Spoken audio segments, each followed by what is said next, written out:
దాతారం సర్వసంపదాం లోకాభిరామం శ్రీరామం భూయో భూయో నమామ్యహం. శ్రీరాఘవం దశరథాత్మజమప్రమేయం సీతాపతిం రఘుకులాన్వయరత్నదీపం వాజానుబాహుం అరవిందదళాయతాక్షం రామం నిశాచర వినాశకరం నమామి. ఎత్ర ఎత్ర రఘునాథకీర్తనం తత్ర తత్ర కృతమస్తకాంజలిం బాష్పవారి పరిపూర్ణలోచనం మారుతిం నవతరాక్షసాంతకం మనోజవం మారుతతుల్యవేగం జితేంద్రియం బుద్ధిమతాం వరిష్టం వాతాత్మజం వానరయూధముఖ్యం శ్రీరామదూతం శిరసా నమామి.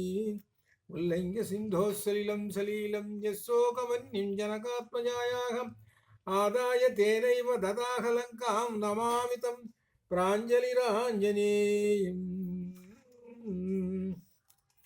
కూజంతం రామ రామేతి మధురం మధురాక్షరం ఆరుహ్య కవితాశాఖాం వందే వాల్మీకి కోకిలం వందే వాల్మీకి కోకిలం. రామచంద్ర పరబ్రహ్మణే నమః. రామచంద్ర పరబ్రహ్మణే నమః. రామాయణము అద్వైతం అనేటువంటి విషయాన్ని గురించి మనం ప్రవచనం చేసుకున్నాము. ఇంతవరకు జరిగినటువంటి దానిలో గంగావతరణం చెప్పుకున్నాము. ఆ అవతరణం సంబంధించిన కథలు వీటిలో ఉపాఖ్యానాలు ఉన్నాయి. ఈ బాలకాండలో ఈ ఉపాఖ్యానాలు ఎవరైతే శ్రవణం చేస్తారో, అనగా పఠనము శ్రవణం రెండు ఉన్నాయి. శ్రవణానికి ఎక్కువ ప్రాధాన్యత ఇచ్చారు. శ్రవణం కీర్తనం అని మొట్టమొదటి నవవిధ భక్తి మార్గాల్లో మొట్టమొదటి ఇంపార్టెన్స్ శ్రవణానికి ఇచ్చారు. అట్లనే బాలకాండలో అంత శ్రవణం. ఎవరు అంటే శ్రవణం చేస్తున్నది రామచంద్రమూర్తి. శ్రవణం చేయటం, రామచంద్రమూర్తి పక్కనే ఉన్నటువంటి లక్ష్మణస్వామి ఇంకా మహర్షులు శ్రవణం చేస్తున్నారు. కాబట్టి ఈ రామాయణాన్ని శ్రవణం చేయటం అనేటువంటి ప్రధానం అనేటువంటి విషయం కూడా మనకు అర్థమవుతున్నది. సరే, ఇవాళ చెప్పుకునేటువంటి విశేషంలో క్షీరసాగర మథనం ఈ వృత్తాంతం మనకు భాగవతంలో కూడా క్షీరసాగర మథన వృత్తాంతం అనేది ఉన్నది. ఇక్కడ దీని గురించి చెబుతున్నటువంటిది ఏమిటంటే, కశ్యప ప్రజాపతి ఉన్నాడు. ఆయనకు దితి అదితి అనేటువంటి ఇద్దరు భార్యలు. దితికేమో దైత్యులు అనగా రాక్షసులు, అదితికి అంటేనేమో దేవతలు జన్మించారని మనకు పురాణ కథ. అట్లనే వాళ్ళిద్దరూ ఏమవుతారనమాట, తండ్రి ఒకడే, అనగా వీళ్ళిద్దరు అన్నదమ్ములు. అయితే వీళ్ళకి ఏం కలిగింది అంటే అమృతం సేవించాలని కలిగింది. అందుకని వీళ్ళు ఈ దేవతలు రాక్షసులు ఆ పాల సముద్రాన్ని మధించారు. ఈ కథ అంతా మనకు తెలిసిందే. పాల సముద్రాన్ని మధించాలి అంటే మందర పర్వతాన్ని తీసుకొచ్చి ఆ పాల సముద్రంలో వేశారు. వేసి వాసుకి అనే పాముని తీసుకొచ్చారు. తీసుకొచ్చి ఆ వాసుకి అనే పాముతోటి దాన్ని పర్వతాన్ని చుట్టి కవ్వం మాదిరిగా చేసి మధిస్తుంటుంటే ఆ సందర్భంలో ఆ పర్వతం మునిగిపోతున్నది. అందుకని ఆ పర్వతం మునిగిపోకుండా ఉండటానికి విష్ణుమూర్తి తాబేలు అవతారం అంటే కూర్మావతారం, ఆ కూర్మావతారం ధరించి ఆ పర్వతం కింద ఉండి అదే పర్వతం మునగకుండా చేశాడు ఆయన. ఇదంతా భాగవత కథ మనకు తెలిసినటువంటిదే. సరే, ఈ విధంగా వాళ్ళు మధించారు. ఆ మధించినప్పుడు విషం పుట్టింది. ఆ విషమేమో శివుడు ఆయన సేవించాడు. ఇక ఆ తర్వాత వరుసగా పుట్టుకుంటూ వచ్చినాయి. వాటిల్లో ధన్వంతరి అనేటువంటి ఆయన, ధన్వంతరి ఇదే ఆయుర్వేదం అనమాట. దండ కమండలాలు ధరించి ఆయన ఉద్భవించాడు. ఆయన దగ్గర నుంచే ధన్వంతరి, అక్కడి నుంచే ఈ ఆయుర్వేద శాస్త్రం అనేది లోకంలో వచ్చిందనమాట. ఇది తర్వాత 60 కోట్ల మంది అప్సరసలు పుట్టారు. 60 కోట్లు 60 కోట్ల మంది అప్సరసలకి మరలా వాళ్ళకి ఒక్కొక్కళ్ళకి మరలా పరిచారకులు. కాబట్టి ఎంతమంది జన్మించారు చూడండి, చెప్పలేనంతమంది, ఎంతోమంది ఆ అప్సరసలు జన్మించారు. ఇక ఆ తర్వాత వారుణి పుట్టింది. వారుణి అంటే సుర అని అర్థం. అంటే ఏమిటి దీని యొక్క విశేషం ఏమిటంటే వరుణుని యొక్క కన్య అని అర్థం. వారుణి అంటే వరుణుని యొక్క కన్య వారుణి. ఇంకొక అర్థంలో వారుణి అని అంటే మద్యం అనే అర్థం వస్తుంది. ఇక్కడ విశేషం ఏమిటంటే ఈ వారుణి అనేటువంటి ఇక్కడ మద్యాన్ని, ఇక్కడ విశేషం అది రాక్షసులు తీసుకోలేదు. ఎవరు తీసుకున్నారు? దేవతలు తీసుకున్నారు. దేవతలు తీసుకున్నారు. దీన్ని ఏమన్నారు, ఇంకో పేరు సుర అన్నారు. సుర తీసుకున్నారు కాబట్టి ఆ దేవతలకి సురలు అని పేరు వచ్చింది. దేవతలకి సురలు, అక్కడి నుంచి సురలు అని పేరు వచ్చేసింది. తర్వాత శ్రీరవము, ఐరావతము, కామధేనువు, ఇటువంటివి అనేకమని కౌస్తుభమణి ముట్టింది. కౌస్తుభమణి అనేటువంటిది విష్ణుమూర్తి యొక్క ఆ మెడలో వేసుకునేటువంటి హారంలో కౌస్తుభమణి ఉన్నది. కౌస్తుభమణి పుట్టింది. చివరికి అమృతం పుట్టింది. ఈ అమృతం కోసము ఈ దేవతలు రాక్షసులు తగులాడుకుంటున్నారు. అప్పుడు ఆ సందర్భంలో విష్ణుమూర్తి మోహిని అవతారం ధరించి వచ్చాడు. మోహిని అవతారం ధరించి ఆయన వచ్చేసాడు. ఆయన వచ్చి, సరే మనకు తెలిసిందే, దేవతలు రాక్షసులు, దేవతలందరూ వరుసగా లైన్లో కూర్చున్నారు ఇది ఆ అమృతాన్ని సేవించడానికి. ఈ రాక్షసులేమో ఈ మోహినిని చూసి, ఆ అందాన్ని చూసి ఆమె వెంటబడ్డారు. ఇక్కడ విశేషం, గొప్ప విశేషం. ఆమె వెంటబడి ఈ అమృతాన్ని తాగటం అనేటువంటి విషయాన్ని మర్చిపోయినారు.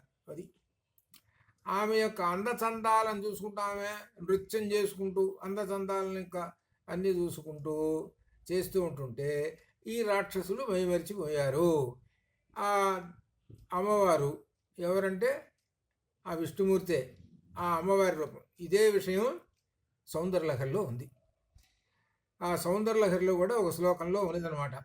హరిస్వామారాధ్య ప్రణత జన సౌభాగ్య జనని పురాణారీ భూత్వ పురనిపుమపిక్షోభమనేత్ అనేటువంటి దానిలో కూడా ఆయన విష్ణుమూర్తి అమ్మవారిని ప్రార్థించి మోహిని రూపాన్ని పొందాడు. ఆ మోహిని రూపాన్ని పొంది ఈ రాక్షసులకి కాకుండా దేవతలకందరికీ పంచిపెట్టేశాడు. ఈ సందర్భంలో రాక్షసుల్లో ఒకడైనటువంటి రాహు అనేవాడు, స్వర్భాను అని పేరు, వాడు ఈ దేవతా రూపం ధరించి వచ్చి మధ్యలో మింగటం, ఆ తర్వాత విష్ణుమూర్తి మరి చక్రంతో ఖండించటం, ఈ కథ అంతా కూడా మనకు సహజంగా ఉన్నది. ఇది ఇందులో రామాయణంలో మాత్రం అదంతా చెప్పలేదు, ఇంతవరకే సంక్షిప్తంగా చెప్పి వదిలేసేసాడు. ఎన్ని పుట్టాయో అవన్నీ కూడా భాగవతంలో మనకు వివరంగా ఉంది. అక్కడ భాగవతంలో ఇంతటితోటి ఈ క్షీరసాగర మథనంలో ఇందుతోటి సరిపోయింది. దీనిలో ఇక్కడ క్షీరసాగర మథనం అనేటువంటి కథను బట్టి చూస్తుంటే నిజంగా ఒక పాలసముద్రం ఉందా, నిజంగా దేవతలు ఉన్నారా, రాక్షసులు ఉన్నారా, ఇవన్నీ కనుక చూస్తుంటుంటే ఇదంతా ఆధ్యాత్మిక చింతనలోకి వెళ్ళిపోతుంటే అసలు విషయం ఏంటంటే ఈ మన శిరస్సులో ఉన్నటువంటి ఏమిటంటే సుధాసాగర మధ్యస్థ అనేటువంటి మనకు లలితా రహస్య సహస్రనామాల్లో కూడా వచ్చినాయి. ఆ మధించితే అక్కడి నుంచి అమృతం అనేటువంటి పుడుతుంటుంది అనేటువంటిది మనకు ఇందులో అమృత ధారలు ఈ శరీరం అంతా నిండుతాయి. ఇది దీని విషయం అంతా లలితలో వస్తుంది, లలితలోనే సౌందర్యలహరిలోనే వస్తుంది.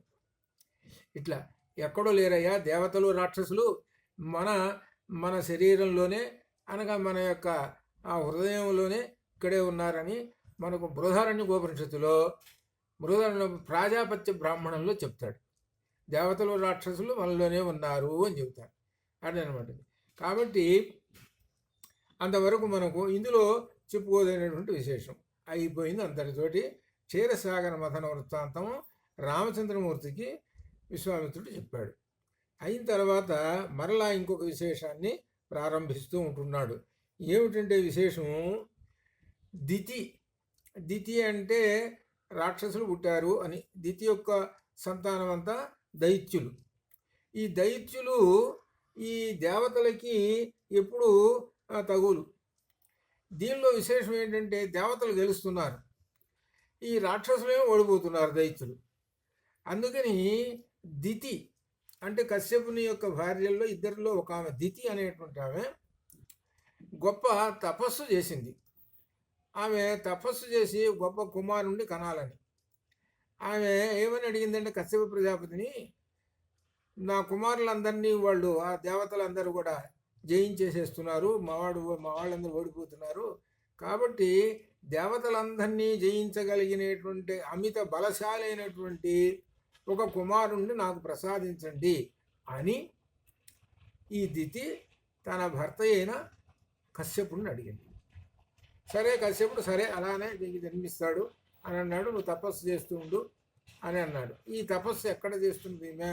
హిమాలయ పర్వతాల మీద, హిమాలయ కుశప్లవము అనే ప్రదేశం.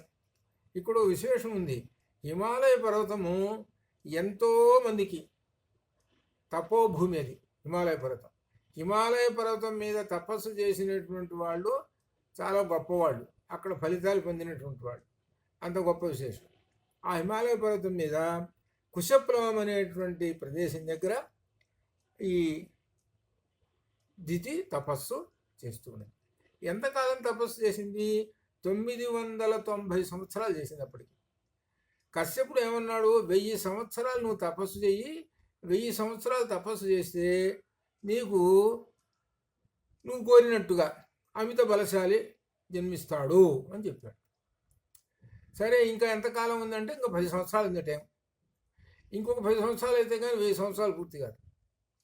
అప్పుడు ఆ దితి ఇంద్రుడితోటి అంటుంది ఏమనంటే, ఇంకొక 10 సంవత్సరాలు ఉంది సమయం, ఈ 10 సంవత్సరాల్లో జన్మిస్తాడు, నీకు సోదరుడు జన్మిస్తాడు, మీరు చక్కగా పరిపాలించుకోండిరా అని చెబుతుంది. అంటే కుమారుడు వరుసే కదా, అదితి యొక్క కుమారుడు కదా ఎవరు? ఈ ఇంద్రుడు. సరే అన్నాడు. ఈ ఇంద్రుడు ఏం చేస్తాడంటే ఈ దితి దగ్గరికి చేరి ఆమెకి పరిచర్యలు చేస్తుంటాడు. పరిచర్యలు అంటే ఏమిటి? మంచినీళ్ళు తెచ్చిపెట్టడం కానీ ఏమైనా సరే, అన్నీ ఏదైనా సరే ఇంకా ఆమెను చక్కగా కూర్చోబెట్టి ఆమెకి సేవలు చేస్తూ కూర్చున్నాడు. సేవలు చేస్తూ కూర్చుంటుంటే అసలు వీడు ఇంద్రుడి యొక్క ఉద్దేశం వేరు. అందుకనే మనకు పురాణాల్లో ఇంద్రుడు వేరు, వేదాల్లో చెప్పిన ఇంద్రుడు వేరు. పురాణాల్లో చెప్పే ఇంద్రుడు అంతా టక్కరి. ఇప్పుడు టక్కర వేషం వేస్తాడు, ఎప్పుడు సమయం కోసం ఎదురు చూస్తుంటాడు. ఏమిటంటే ఏమొచ్చిందనంటే, సరే ఆమెకి సేవలు చేస్తూ ఉన్నాడు. ఏం చేస్తున్నాడు? సమయం కోసం ఎదురు చూస్తున్నాడు. ఇంకో 10 సంవత్సరాల్లో వాడు పుడతాడు. వాడు పుట్టాడనుకో ఈ ఇంద్రుడిని జయించేస్తాడు. ఇంద్రుడికి ఏమన్నా రాజ్యం కసపోతుంది. అప్పుడు ఇంద్రుడు బాగా పరిచయం చేస్తున్నాడు, సమయం కోసం ఎదురు చూస్తున్నాడు. ఒక రోజున ఈ దితి పగలు పూట పడుకున్నదండి. పగలు పడుకోవటం అనేటువంటిది ఒక దోషం, అందులో గర్భిణీ స్త్రీ విశేషం. ఎట్లా పడుకుంది అని అంటే, కాళ్ళు పెట్టే వైపు తల పెట్టింది. అంటే మనం వెనక పూర్వం మంచాలను కాళ్ళ కట్ట అని అంటాం. అంటే మనలాంటి మనకు బాగా గుర్తు, మిగిలిన కొత్త వాళ్ళకి ఇప్పుడు వాళ్ళకి ఎవరు తెలియదు, ఆ మంచాలు ఎవరు చూసుంటారు. కాళ్ళ కట్ట అంటాం. ఇప్పుడు కూడా మేము మేమందరం అనుభవించాం, పెద్దవాళ్ళం అందరం. ఏమిటంటే కాళ్ళ కట్ట వైపు పడుకోరు, అది దోషం. అది దోషం ఏంటంటే శని దోషం అది అందుట్లో. అందుకని కాళ్ళ కట్ట వైపు అంటే కాళ్ళే అటు ఉండాలి, అదేనమాట. ఇప్పుడు ఏమైంది? ఆపోజిట్ పడుకుంది. కాళ్ళ కట్ట వైపు ఏమో, కాళ్ళు పెట్టేటువంటి వైపు ఏమో తల పెట్టింది, కాళ్ళేమో తల వైపు పెట్టింది, పడుకొని హాయిగా నిద్రపోతుంది. భయ ఇప్పుడు దిక్కింది కదా అని అనుకున్నాడు ఈ ఇంద్రుడు. ఆమె గర్భంలోకి సూక్ష్మ రూపంలో ప్రవేశించాడు. ప్రవేశించి లోపల ఉండేటువంటి పిండాన్ని 7 ముక్కలు చేశాడు. ముందు ముక్క చేశాడు, అవి ఏడుస్తున్నాయి. ఏడుస్తుంటే మా రుదా అన్నాడు. మా వద్దు, రుదా అంటే దుఃఖం, ఏడుపు. ఎడవాకు ఏడవాకు ఏడవాకు ఏడవాకు అంటున్నాడు. 7 ముక్కలు చేసేసాడు. ఈ 7 ముక్కలు చేసేసి ఈ ఇంద్రుడు ఏం చేశాడు? ఇక బయటకు వచ్చేసాడు. సరే ఆ దితికి తెలిసింది. దితికి తెలిస్తే అప్పుడు ఆ దితి అంటుంది అనమాట, ఏముంది దీని తప్పు ఆమె దగ్గర ఉన్నది కదా, మరి దోషం ఆమె దగ్గర ఉంది కాబట్టి శాపం పెట్టడానికి వీల్లేదు. దోషం తన దగ్గర ఉన్నది కాబట్టి పెట్టలేక ఏమంటుందంటే ఆ ఇంద్రుడితోటి, వీడు జన్మించిన తర్వాత 7 జన్మించిన తర్వాత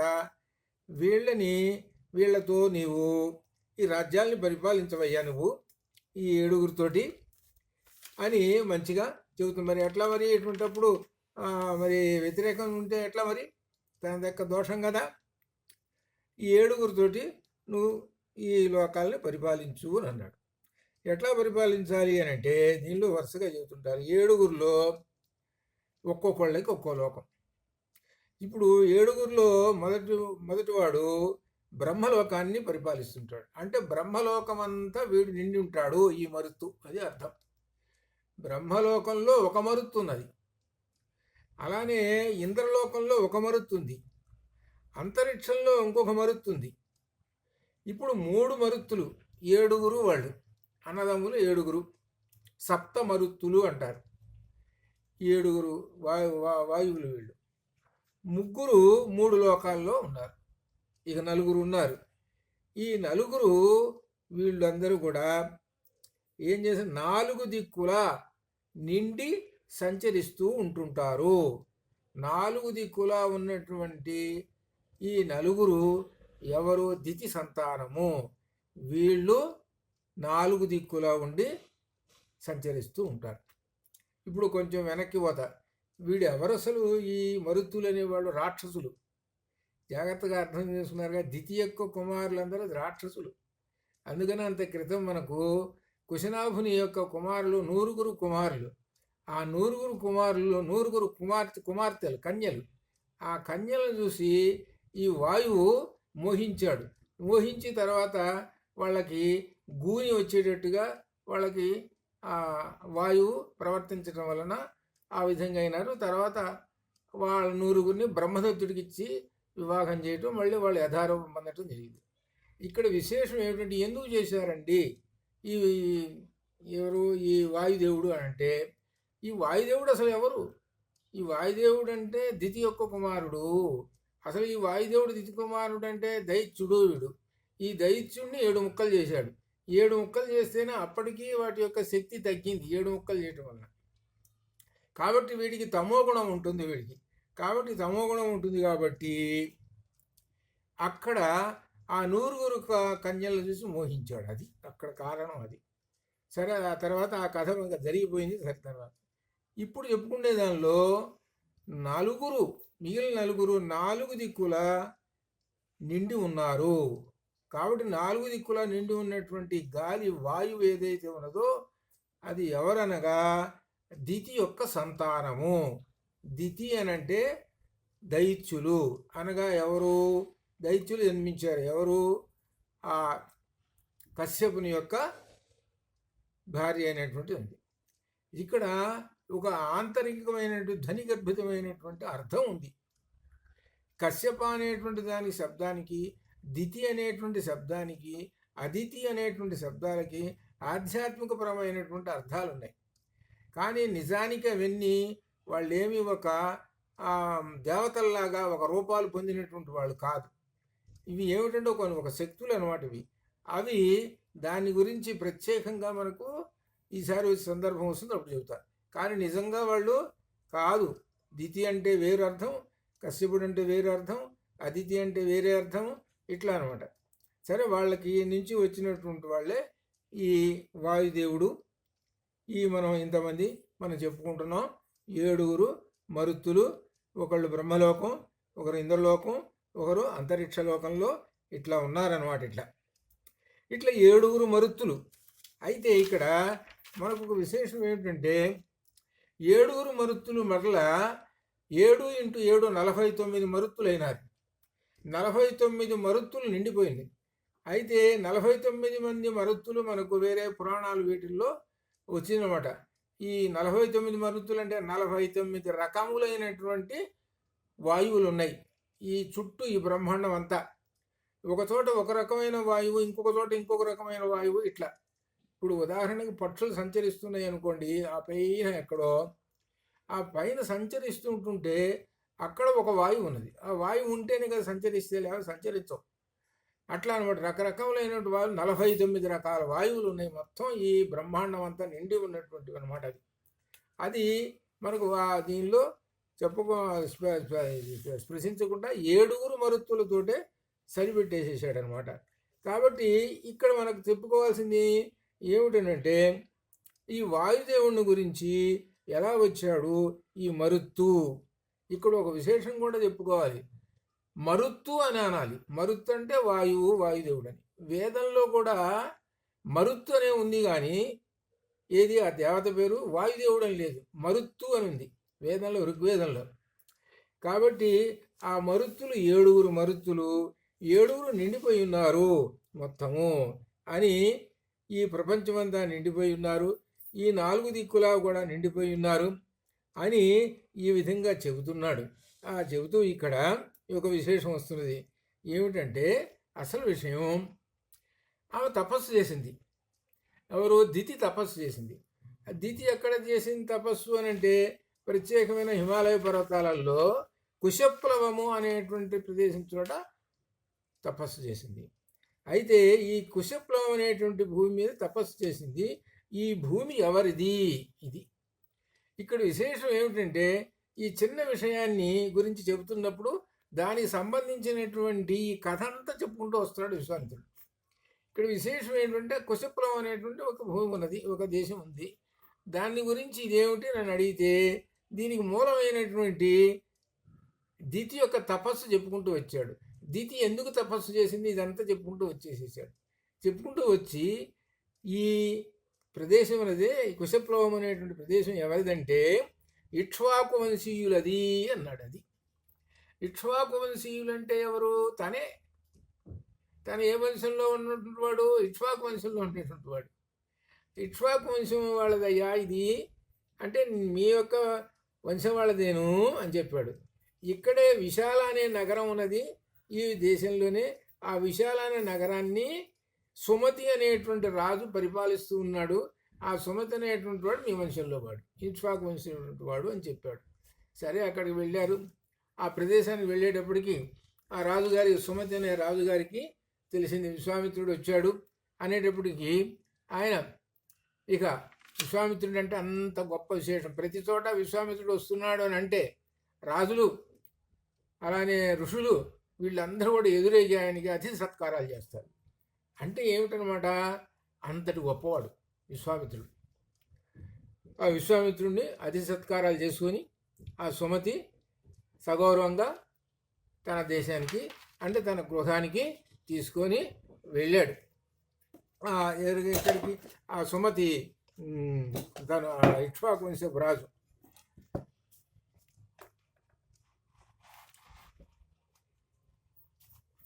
ఒక్క నిమిషం అయిపోయింది.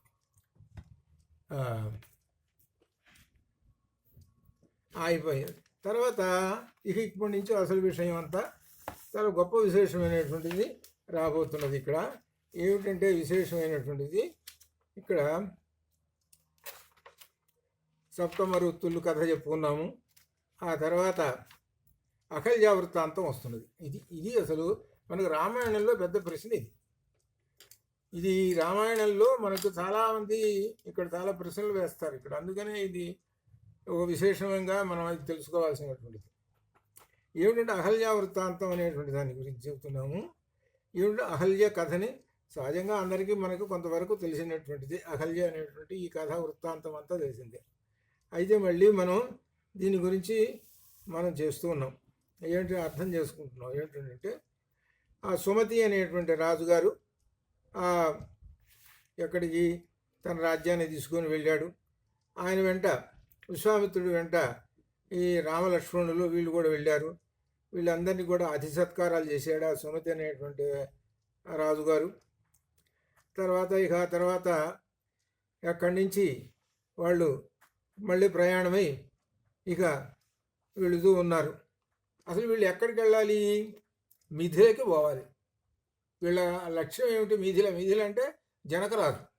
ఆ జనకరాజు గారు ఆయన ఈ ధనుర్యాగం చేస్తున్నాడు. అక్కడికి పోవాలి వీళ్ళు. ఈ మధ్యలో మార్గమధ్యం ఇదంతా. సరే, అక్కడ వెళ్ళాలి. కాబట్టి ఇప్పుడు దారి మధ్యలో ఒక విశేషం కనపడది.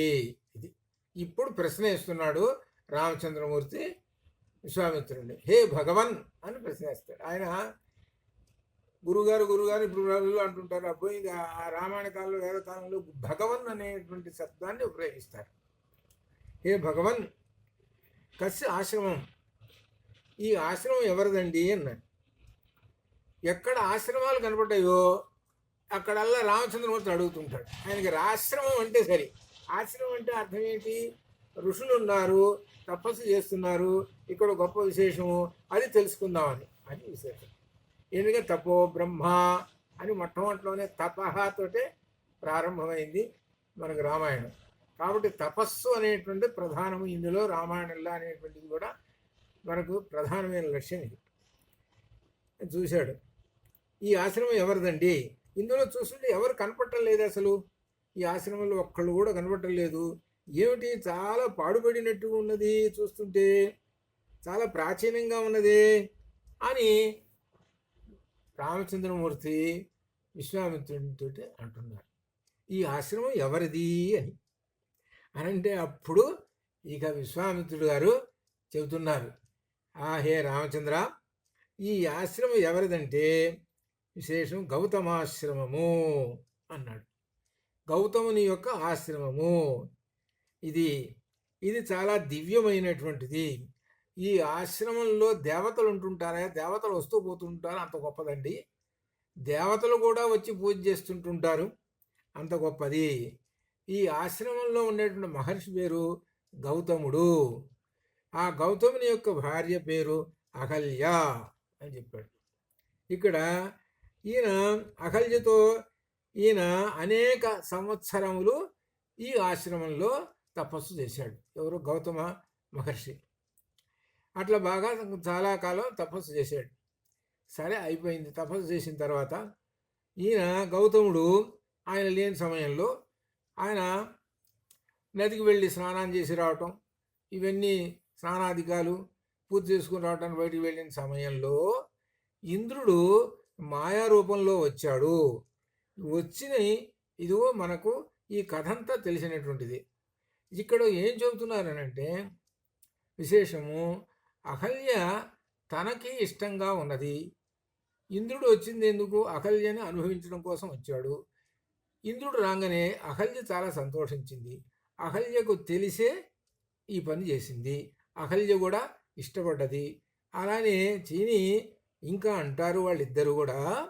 అహల్య అంటుంది ఇంద్రుడితోటి, నేను తృప్తి పడ్డాను అని అంటుంది. అలానే ఇంద్రుడు కూడా నేను కూడా తృప్తి పడ్డాను అని అంటాడు. వీళ్ళిద్దరి యొక్క విశేషం కలయిక అయిన తర్వాత ఆమె అంటుంది, ఇక గౌతముడు వచ్చేటువంటి సమయం వస్తున్నది అని చెబితే ఇక ఇంద్రుడు సరే నేను బయటికి వెళ్ళిపోతాను అని చెప్పి ఆ ఇంద్రుడు బయటికి వెళ్ళిపోవాలి. సరే, బయటికి వెళ్ళిపోవటానికి బయటకు వచ్చేసాడు. పర్ణశాల నుండి బయటికి వచ్చాడు. ఈ కథ ఇంతవరకు అందరికీ సహజంగా తెలిసినటువంటిది. ఇక్కడ చెప్పినటువంటి విశేషం ఏంటంటే, తెలిసి తప్పు చేయటము అయితే అయిందిలే, ఏదైతే అది అవుతుందిలే అనేటువంటి వాళ్ళు కొంతమంది ఉంటారు. తెలిసి తప్పు చేయటం అది. ఎందుకనగా విషయ సుఖం అనేటువంటిది బలవత్తరమైనటువంటిది. విషయ సుఖం అనేటువంటిది బలవత్తరమైన, ఆ విషయ సుఖాన్ని అనుభవించితే కానీ వాడి నిద్ర పట్టదు. అట్లనమాట. అది ఇక్కడ చూపిస్తున్నాడు. ఇక్కడ సరే, ఇప్పుడు గౌతముడు వచ్చేసేసాడు. గౌతముడు వచ్చిన తర్వాత జరిగినటువంటి అసలు ఏం జరిగింది అసలు అక్కడ చాలామంది ఏం చెప్తుంటారంటే, దీనిలో అహల్య రాయి అయిపోయింది, ఆ గౌతముడు రాయి అయిపోయి శపించేశాడు. రామచంద్రమూర్తి వచ్చాడు, వచ్చి ఆ రాయిని తన పాదంతో తాకాడు. తాకేటప్పటికీ అహల్యగా మారిపోయింది అని ఈ కథ చెప్పుకుంటూ వస్తుంటారు. అది కాబట్టి ఆ రామాయణంలో అక్కడ ఉందండి, ఇక్కడ ఉందని అంటారు. సరే, వాటన్నిటిని పక్కన పెట్టేసేద్దాం. అసలు ఏముంది దీనిలో సంగతి అనేటువంటిది మనం చూద్దాం. ఇక్కడ ఏమన్నాడు ఆ ఇంద్రుడిని చూసి గౌతముడు మొట్టమొదట, నీవు మమ రూపం సమాస్థాయ, నా రూపాన్ని పొంది నీవు ఈ విధంగా ఈ కార్యక్రమం అకృతకమైన కార్యక్రమం చేశావు కనుక నీకు ఏం జరుగుతుందనంటే, సరోషేణ శాపం పెట్టేస్తున్నాడు గౌతముడు. ఇంద్రుడికి శాపం పెట్టేస్తున్నాడు. పేతుతు వృషణవు త్వం వృషణవు, నీ యొక్క వృషణములు భూమౌ పతతో, నీ వృషణములు తెగి భూమి మీద పడుగాక అని శాపం పెట్టేశాడు. ఇది మనకి కథలో, రామాయణ కథలో ఉన్నటువంటిది ఇది. ఏమంటే మరి దీనిలో వృషణాలు లేవు, ఆయనకి బీర్జాలు అనమాట, విత్తనాలు లేవు, విత్తనాలు పోయినాయి కదా. మరి ఏమిటి తర్వాత కథ అంటే, వేరే మన రామాయణాలు కానీ వీటిల్లో కూడా ఏం జరిగిందంటే, దీనికి అశ్విని దేవతలు వచ్చి మేక వృషణాలు పెడతారు. ఎవరికి? ఈ ఇంద్రుడికి. అది తర్వాత అదంతా కథలు వేరు, మనకి రామాయణంతో పని లేదు. ఇంక అది ఇక్కడ ఇంతవరకే తీసుకోవాలి. నీ వృషణాలు తెగి భూమి మీద పొడుగాక అని శాపం పెట్టేసేసాడు. అని పెట్టేసిన తర్వాత సరే ఆయనకి ఇచ్చినటువంటి బహుమానం ఆయనకి ఇచ్చేసేసాడు. ఇది ఇంకా అహల్య ఉన్నది. అహల్యకి ఏమని ఇచ్చాడు? శాపము. ఇక్కడ శాపము అనేటువంటి పదానికి రెండు అర్థాలు ఉన్నాయి. ఏమిటంటే, ఒకటి సహజంగా శాపం అంటే ఇదిగో నువ్వు రాక్షసుడు అయిపో, నువ్వు రాయి అయిపో, నువ్వు అయిపోయివు అనేటువంటి సహజంగా మనకు అలవాట్లు ఇవన్నీ కథల్లో వినేటప్పుడు. కానీ శాపం అనే దానికి డైరెక్ట్ అర్థం ఏంటి? తిట్టడం అని అర్థం. అది దీనిలో అని అనమాట. ఇది అయితే ఇక్కడ ఏం జరిగిందో చూద్దాం మనం. గౌతముడు ఏమంటున్నాడో చూద్దాం. అహల్యని గురించి ఏమంటున్నాడే, ఇహ వర్ష సహస్రాణి, ఇక్కడనే వర్ష సహస్రాణి, వర్ష అంటే సంవత్సరాలు, సహస్రాణి వర్షాణి 1000 సంవత్సరములు, బహూని త్వం వసిష్యసి, 1000 సంవత్సరాలు నువ్వు ఇక్కడనే వసిష్యసి, నివసించుము, ఈ గౌతమాశ్రమంలోనే, ఇంకెక్కడికి పోయే పని లేదు. ఇక్కడే మనకు జాగ్రత్తగా అర్థం చేసుకోవాలి. ఇక్కడి నుంచి వస్తుంది ఎందుకు ఏమిటి, ఇక్కడే ఉండు ఇంకెక్కడే పోవాకని అంటున్నాడు. ఏంటి? ఈ గౌతమాశ్రమంలోనే 1000 సంవత్సరాలు ఇక్కడే ఉండు. ఎలా మరి ఉండాలి అని అంటే, మరి తిండి తిప్పలు ఇవన్నీ ఉండాలి కదా అని అంటారు. మరి దానికి ఏం చెబుతున్నారు? తిండి తిప్పలు అందరూ చూసుకొని ఎలా చెబుతున్నాడో, వాయుభక్ష నిరాహార, వాయుభక్ష నిరాహారం. ఇక ఏం పండ్లు తినే పని లేదు, ఏమీ తెలియదు. ఇక ఎక్కడికైనా బయటికి పోతేనే కదా పండ్లు తినేది. అసలు ఎక్కడ ఈ ఆశ్రమంలో ఇక్కడే ఉండను అన్నాడు. వాయుభక్ష, వాయువుని భక్షిస్తూ కూర్చో, వాయువుని. నిరాహార అని తిండి ఏమి లేదు. ఉండి ఏం చేస్తున్నావు? ఇక్కడంతా భస్మశాయిని, ఇక్కడ చాలా యజ్ఞాలు చేస్తుంటారు కాబట్టి, ఇదిగో యజ్ఞం దగ్గర భస్మం, యజ్ఞం దగ్గర భస్మం ఎంత ఉంటుంది కదా. ఒక యజ్ఞ కుండమా, చాలా యజ్ఞ కుండాలు ఉన్నాయి, అన్ని చోట్ల భస్మాలే ఉన్నాయి. ఈ భస్మంలోనే ఇక్కడే పడుండు, ఈ యజ్ఞ కుండాల దగ్గర పడుండు. ఎట్లా? తప్యంతి, నీవు తపస్సు చేస్తూ ఇక్కడనే. ఇంకా మాట చెబుతున్నాడు. అదృశ్య సర్వభూతానాం, జాగ్రత్త, అదృశ్య సర్వభూతానాం, సమస్త ప్రాణులకు అదృశ్య కనపడకూడదు. బయట ప్రపంచంలో పోతే ఇప్పుడు మనం ఇంటాం, అపార్ట్మెంట్లో కూర్చున్నాం, ఎంతసేపు కూర్చుంటే ఎంతసేపు ఈ ముగ్గురు ఇద్దరమే, ఇంకేముంది? బయట ప్రపంచంలోకి పోతేనేగా ఓహో 100,000 మందిని చూస్తుంటాం, అనేకమైనటువంటి వాటిని చూస్తుంటాం, ఇది విధంగా చూసినా ముందుకు వెళ్ళిపోతుంటాం. అంటే ప్రపంచంలో తిరిగేసేస్తుంటాం ఇవన్నీ. ఇక్కడ ఏమంటున్నాడు తెలిసిన? అదృశ్య, ఎవరికి కనపడవాకు, సర్వభూతానాం, సమస్త ప్రాణులకు ఎవరికి కనపడవాకు, కనబడకుండా మా ఆశ్రమే, అస్మిన్ ఆశ్రమే, నా యొక్క ఆశ్రమంలో వత్స్యసి, నివసించుము. ఏంటంటే ఇంట్లోంచి బయటికి పోవాకు, ఏంటి నీకు తిండి తిప్పలు లేవు, వాయువుని పీల్చుకుంటూ బతుకు, 1 రోజు 2 రోజులు 1000 సంవత్సరాలు బతుకు.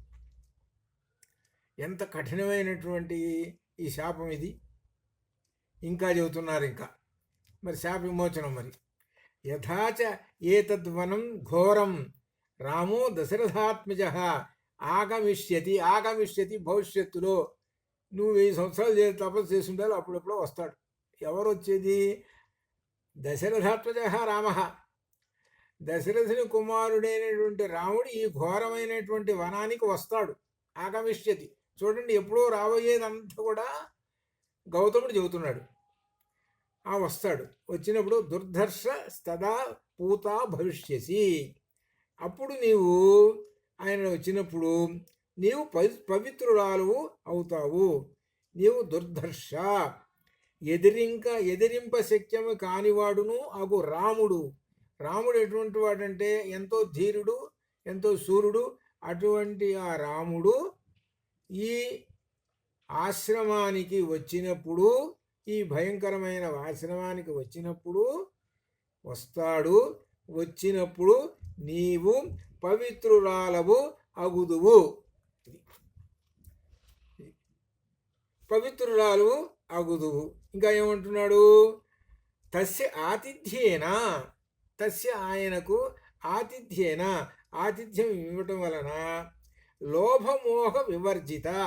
లోభము మోహములు ఏవైతే ఉన్నాయో నీకు అవి పోతాయి. ఇంకా మత్ సకాశే, ఎప్పుడైతే లోభమోహములు పోతాయో అప్పుడు మత్ సకాశే ముదా, నా దగ్గరికి వస్తావు సంతోషంతో అని ఆయన గౌతముడు చెప్పుకుంటూ వస్తున్నాడు. ఇందులో ఎక్కడ రాయి అనే మాట లేదు. ఇది అక్కడ జరిగినటువంటి వాల్మీకి రామాయణం చెప్తున్నటువంటిది. ఇది ఇందులో విశేషాలు ఏమిటంటే, గౌతముడు ఏమని చెప్పాడు, నీవు వాయుభక్షణ చేస్తుండు, నిరాహారిగా ఉండు, లోభమోహములన్నీ వదిలేసేసేయాలి అని ఈ విధంగా చెప్పాడు కదా అని చెప్పింది. అసలు ఇక్కడ విశేషం ఏమిటంటే, భగవద్గీతలో కూడా రజోగుణ సముద్భవమైనటువంటి కామము, అది రజోగుణ సముద్భవమైనటువంటి కామం ఎంత పనైనా చేయిస్తుంది. అంటే ఎంత అధర్మమైన, ఎంత తప్పుడు పనైనా చేయించేసేస్తుంది. అందుకనే భగవద్గీతలో జహి శత్రు మహాబాహో, ఏ మహాబాహో, గొప్ప చేతులు ఉన్నటువంటి ఏ అర్జున, నీకు చేతులు చాలా ఉన్నాయా, చాలా అంటే దాని అర్థం ఏంటి, బాగా భుజశక్తి బాగా ఉంది, శత్రువులను జయించగలుగుతావు. శత్రువుని బ్రహ్మాండం జయించేస్తావు, అందరూ పారిపోతారు. కానీ ఒక శత్రువుని జయించిన నీ చేత కాదు, జాగ్రత్త. ఒక్కడే ఒకడు ఉన్నాడు శత్రువు, ఎక్కడో లేడు. నీవు జగశత్రు మహాబాహో కామరూపం, వాడే రజోగుణ సముద్భవమైనటువంటి రాక్షసుడు. వాడిని జయించు, వాడు నీలోనే ఉన్నాడు. వాడిని కనుక పట్టుకుంటే వాడిని జయించేసేమంటే నీ మహాబాహు అని చెప్పుకుంటున్నావే, నీ యొక్క మహాబాహుల శక్తి బయటపడుతుంది. అనగా అర్థం ఏంటి, రజోగుణ సముద్భవమైనటువంటి కామాన్ని ఎవరైతే జయిస్తారో వాళ్ళందరికీ కూడా పరమాత్మ సాక్షాత్కారం కలుగుతుంది. వాళ్ళకి విషయ సుఖముల మీద ఆసక్తి లేకుండా సన్మార్గం అనగా పరమాత్మ తత్వం మీద దృష్టి ఉంటుంది. రజోగుణ సముద్భవం ఉన్నంత కాలము పరమాత్మ మీద వాళ్లకు దృష్టి ఉండదు. వాళ్ళు ఎంతసేపటికి సుఖాలు, విషయ సుఖాలు అనుభవించటమేను. ఇదే ఇక్కడ చేసినటువంటి అహల్య చేసినటువంటి తప్పు. కాబట్టి ఈ తప్పుని సరిదిద్దుకోవాలి. అందుకని గౌతముడు ఏం చేశాడు, భర్త ఆయన ఎంతైనా శాపం పెట్టగలుగుతాడు. ఎంతైనా అంటే శాపం అంటే ఏమిటి, ఒక్కసారి కనుక బూడిదైపో అంటే బూడిదైపోతుంది. ఒక్కసారి రాక్షసుడు అయిపోతాడు. ఏదైనా ఆయన శాపం, ఆయన తిరుగులేదు. ఆయన శాపం పెట్టాడంటే ఇక తిరుగులేదు గౌతముడికి. మరి అవి పెట్టాడా, మరి ఏం పెట్టాడు, ఈమెని దారిలోకి తీసుకురావాలి. ఇది ఈమెను దారిలోకి తీసుకురావాలి. దారిలోకి తీసుకురావాలంటే ఈమె చేత తపస్సు చేయించాలి. తపస్సు చేస్తే అప్పుడు ఇంద్రియములు ఈ అగ్నిలో పడి వాటికి ఉన్న మలినాలు పోతాయి. తపస్సు అంటేనే అదే అర్థం. అందుకని 1000 సంవత్సరములు నువ్వు తపస్సు చెయ్యి. తపస్సు చేస్తే ఆ మలినాలు పోతాయి. ఆ మలినాలు పోతే అప్పుడు పవిత్రురాలు అవుతావు. ఎందుకు చెబుతున్నాడంటే, అసలు ఈ అకల్య కథ చెప్పకపోయినా ఏం పర్వాలేదండి దీనిలో. ఇక మామూలుగా ఈయన కథలు చెప్పుకుంటూ పోతున్నాడు అనుకో, ఏ అహల్య కథ చెప్పకపోతే వచ్చిన నష్టం ఏం, దీనిలో ఏం లేదు, దాటించుకుని వెళ్ళిపోవచ్చు కూడా. ఇక రాముడు అడగలేదు, అడిగాడో పెట్టాడా, ఏం లేదు. ఏదో ఆశ్రమం కనపడది, ఆయన అడగలేదని అనుకో, ఈ చాప్టర్ ఎత్తేసేయచ్చు. వాల్మీకి ఇవన్నీ చెప్పకుండా వెళ్ళిపోవచ్చు. ఎందుకు చెప్పాడు, అది ఎందుకు చెప్పాడనంటే, ఇది తెలిసి తప్పు చేసేటువంటి వాళ్ళు ఉంటారు. ఈ తప్పులు ఎట్లంటే రజోగుణ సముద్భవం వల్ల తప్పులు చేసేటువంటి వాళ్ళు ఉంటారు. వాళ్ళు ఉద్ధరింపబడాలి. ఆ ఉద్ధరింపబడటానికే ఎవరు వస్తున్నారు అని అంటే, శుద్ధ బ్రహ్మ పరాత్పర రామ, ఈ పరబ్రహ్మ స్వరూపమైనటువంటి రామచంద్రమూర్తి అద్వైతం ఆయన వస్తున్నాడు. ఆయన యొక్క చూపు ఈ అహల్య మీద పడ్డది. అహల్య పవిత్రురాలైపోయింది. ఇది ఇక్కడ గొప్ప విశేషం. అనగా బ్రహ్మమును దర్శించింది.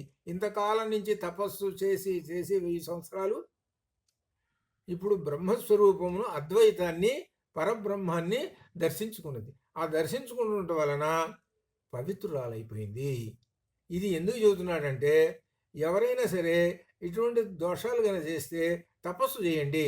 తపస్సు చేస్తే మీకు పరమాత్మ అనుగ్రహం ఇస్తాడు. అందుకని అపిచేసు దురాచారోపి భగవద్గీతలో చెప్పాడు, అపిచేతు దురాచారోపి మాం అనన్యభాక్. ఎంతటి దుష్టుడైనా సరే నన్ను గనక సేవిస్తే, నన్ను సేవించడం అంటే అర్థం ఏమిటి? పరబ్రహ్మమును సేవించడం అనగా తపస్సు చేయటం. తపస్సు చేయటం అంటే తపో బ్రహ్మ, అది కదా. తపస్సు చేస్తున్నాడు అంటే బ్రహ్మమును ఉపాసించడం అని అర్థం. కాబట్టి ఎవరైతే దురాచారోపి, ఎంతటి దుష్టుడైనా సరే ఆ పరబ్రహ్మాన్ని ఉపాసిస్తే సాధురేవ సమంతవ్య, అటువంటి వాడిని సాధువు సజ్జనుడుగానే అనగా అర్థం వాడిని పవిత్రుడుగానే నేను లెక్కలో వేసుకుని నా చిట్టాలో రాసుకుంటా, వాడిని నిబడి పోతుంటా. అది అంటే ఏమిటనమాట, మనకు చెప్తున్నటువంటి భగవద్గీతలో కూడా ఒక దుష్టుడు ఉన్నాడు అనుకోండి, దుష్టుడిని ఉద్ధరించమన్నాడు. రామాయణం చెబుతున్నది అదే. తెలిసి తప్పు చేశాడు, వాడిని ఉద్ధరించు. అంతేగాని వాడి శాపాలు పాపాలు పెట్టుకుంటాం కాదు. ఇక్కడ గౌతముడు చెబుతున్నది అది. ఆ ఇంద్రుడికి ఏం చేశాడు? ఇంద్రుడికి ఒక శాపం పెట్టాడు. సరే, ఇంద్రుడి శాపం పెట్టాడు, రాజు కాబట్టి ఆయన దగ్గర డాక్టర్స్ చాలా ఉంటారుగా. ఎవరు ఇంద్రుడి దగ్గర ఉన్న డాక్టర్లు ఇద్దరు ఉన్నారు. వాళ్ళు ఎవరు? అశ్విని దేవతలు. అశ్విని దేవతలు ఆపరేషన్ చేశారు. సరే, మళ్ళీ మామూలుగా ఉన్నారు. సరే, అదంతా ఇంద్రుడి సంగతి. సరే, ఇంద్రుడు ఏముంది, అప్పటికప్పుడు తప్పించుకున్నాడు. వాడి అంతే అయిపోయింది. వాడి పని ఏమిటి? మళ్ళీ రాజ్య పరిపాలన, వాడి గొడవ ఏది, వాడి వెళ్ళిపోయినాడు వాడు. కానీ ఇక్కడ ఏమిటంటే అహల్య వృత్తాంతము, ఈ విషయము ఇక్కడ రాయి అనే మాట ఎక్కడా లేదు. అయితే కొంతమంది ఊహించుకున్నారు. ఏమిటంటే రాయి యొక్క లక్షణం ఏమిటి అంటే, ఈ ఎండలో ఉందనుకోండి మాట్లాడదు, వర్షం పడుతున్నది అనుకోండి మాట్లాడదు. ఎలా ఉంటుంది? ఎండలో ఉన్నప్పుడు అట్లనే ఉంటుంది, వర్షంలో ఉన్నప్పుడు అట్లనే ఉంటుంది, గాలి సోకుతున్నా అట్లనే ఉంటుంది. అనగా ఏమాత్రం చలనం లేకుండా అట్లనే ఉంటుంది. అనగా వీటి యొక్క బాధలకి వీటికి ఏమాత్రం చలించకుండా అట్లనే ఉంటుంది. అలానే నీవు కూడా వీటికి ఏమీ చలించకుండా ఈ ప్రకృతికి చలించకుండా రాయిలాగా పడుండు. ఇది ఎవరు? కొంతమంది కవులు భావించుకొని ఏమని రాస్తున్నారు? రాయి అయిపో అని అన్నాడు అని. రాయి పాపం ఆయన రాయి అయిపోని శాపం పెట్టలేదు రాయని ఆ భావన చేసుకొని ఆమె కొంతమంది రాయిలాగా ఉంది అని అన్నారు, కొంతమంది రాయే అయిపోయింది అని రాశారు రకరకాలుగా. కానీ నిజానికి ఎక్కడ రాయి అనే మాట లేదు. ఎందుకనంటే ఈ భావం అట్లా చేసుకొని చెప్పారు. కానీ ఏమిటనమాట విశేషం ఇక్కడ? తపస్సు శక్తి. అసలు తపస్సు చేస్తుంటే అసలు అర్థం ఏంటి? రాయేగా. ఇప్పుడు మనకు మహర్షులు మనకు చాలా వాటిలో కనపడుతుంటాయి. ఆ మహర్షి తపస్సు చేస్తుంటాడు, ఆయన మీద పెద్ద వర్షం కురిపిస్తుంటారు, ఒక పెద్ద వాయువు పంపిస్తుంటాడు పరీక్షించడానికి, వాడిని చెడగొట్టడానికి పెద్ద వాయువు పంపిస్తుంటాడు. వాయువు కూడా ఏం చేయదు. అగ్ని చుట్టూ పంపిస్తాడు, అగ్ని ఏం చేయలేదు. ఇట్లా ఉంటుంది. అంటే అర్థం ఏమిటి? రాయిని ఏం చేస్తాయి ఇవన్నీ? రాయిని ఏం చేయలేవు కదా. అట్లా రాయి మాదిరిగా అలానే తపస్సు చేస్తూ నిశ్చలంగా దృఢంగా అలానే ఉండిపోయాడు.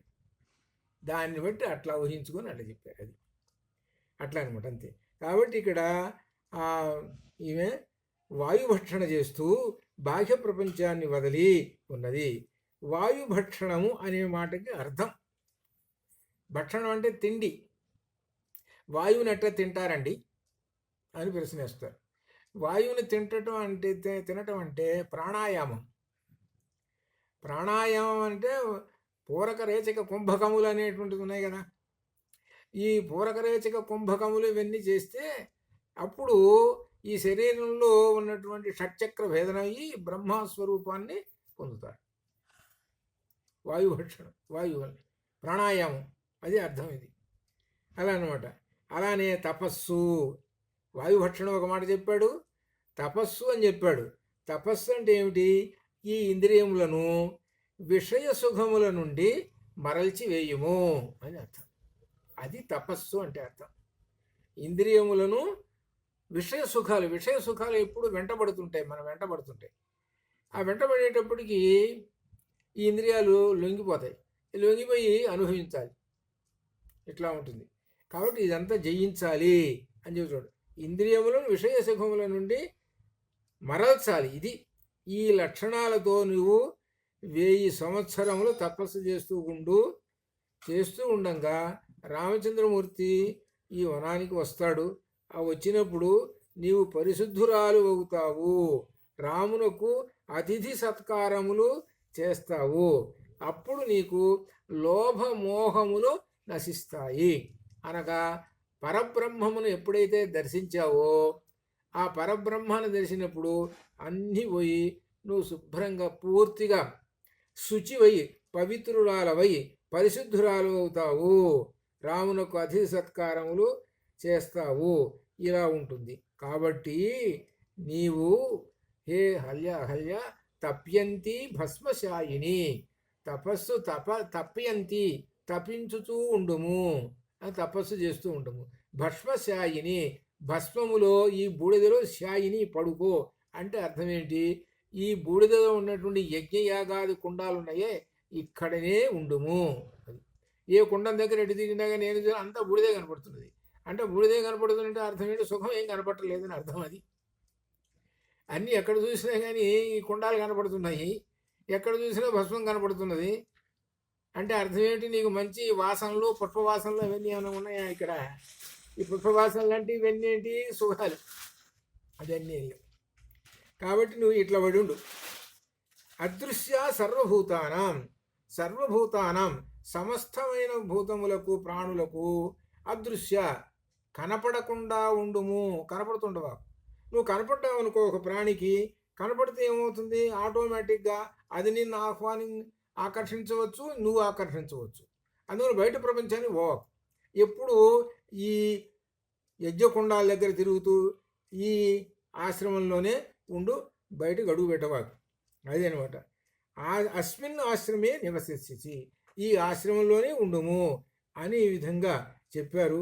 అయితే అధ్యాత్మ రామాయణంలో ఇక్కడ ఏమిటంటే ఒక చోట శిల మాదిరిగా శిల అనే శాపం పెట్టాడు అనేటువంటి దానిలో ఉన్నది. దాని ప్రకారం ఈ విధంగా చెప్పుకుంటూ పోతుంటారు అని ఈ విధంగా చెబుతూ ఉంటారు. ఆ తర్వాత మనకు రేపు శాప విమోచనం ఎట్లా అయింది, తర్వాత ఏమి జరిగింది, ఇప్పుడు ఈ అహల్య శాప విమోచనం అనేది ఇక్కడ గురించి గొప్ప విశేషం రాబోతున్నది. రేపు జరుగుతుంది ఎలా శాప విమోచనం జరిగింది అనేటువంటిది. అందువల్ల మనకు అంతవరకు శుభం భయాతు. ఓం పూర్ణమదః పూర్ణమిదం పూర్ణాత్ పూర్ణముదచ్యతే